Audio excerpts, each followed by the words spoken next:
Hi மக்களே, Saturday வந்து movie night போடலாம் பிளான். ரொம்ப நாள் ஆச்சு மீட் பண்ணி அப்படின்னு சொல்லிட்டு கீர்த்தியும் திவ்யாவும் வந்து அவங்க வீட்டுக்கு தான் கூப்பிட்ருந்தாங்க. ஸோ ஈவினிங் மேலே தான் பிளான் இருந்துச்சு. எனக்கு ஆஃப்டர்நூன் கொஞ்சம் ஷாப்பிங் வேலை இருந்துச்சு சாட்டர்டேங்கிறதுனால. ஸோ அதெல்லாம் முடிச்சுட்டு அதுக்கப்புறமேட்டு தான் வந்து நான் போகிற மாதிரி.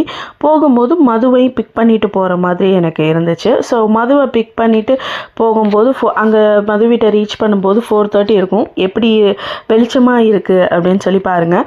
ஸோ ஹாஃப் அன் ஹவரில் வந்து நாங்கள் கீர்த்தி வீட்டுக்கு ரீச் ஆகிட்டோம். அப்போ வந்து பார்த்திங்கன்னா 5 o'clock. பட் எவ்வளோ இருளோன்னு இருக்குதுன்னு பாருங்கள். ஸோ இங்கே லக்சம்பரில் வின்டர் டைம் ஆரம்பிச்சிருச்சுன்னா இப்படி தான் 5 o'clockலாம் வந்து செம இருட்டாயிடும்.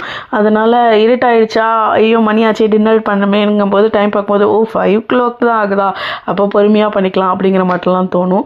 அண்ட் அவங்க வீட்டில் வந்து கீர்த்தி வீட்டில் வந்து டின்னருக்கு வந்து என்ன பண்ணியிருந்தாங்கன்னா பொங்கல், வடை, சட்னி, சாம்பார் இதுதான் வந்து மெனுவில் இருந்துச்சு. ஸோ மாவெல்லாம் ரிப்தி தான் பேட்டர்லாம் ரெடி பண்ணி வச்சுருந்தாரு. ஸோ ராஜு, கீர்த்தி, திவ்யா எல்லோரும் தான் வந்து வடை போட்டு எடுத்தாங்க. அதுக்கப்புறம் பொங்கல் வந்து பண்ணியாச்சு. ஸோ எல்லாத்தையும் வச்சு சாப்பிட்லாம் அப்படிங்கிற மாட்டோம் பிளானு. கீர்த்தி தான் சாம்பார்லாம் பண்ணி வச்சுருந்தாங்க. இதெல்லாம் மெனுவில் சொல்லுங்கள் யார் பண்ணாங்கன்னு சொல்லிட்டு ஃபோட்டோ நான் எடுக்கிறேன்னு காமிச்சிட்டு இருந்தாங்க.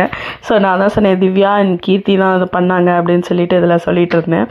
அண்ட் ரொம்ப நாள் ஆச்சா எல்லோரும் மீட் பண்ணி. ஸோ நான் எல்லோரும் ஜாலியாக பேசிக்கிட்டே வந்து சாப்பிட்டு முடித்தோம். அண்ட் மூவி வந்து பைசன் படம் தான் பார்க்குற மாதிரி பிளானு. செம்ம ஜாலியாக போச்சு. ரொம்ப சீரியஸான படத்தை ஜாலியாக நாங்கள் பார்த்து முடித்தோம். அடுத்த vlogல பார்க்கலாம்.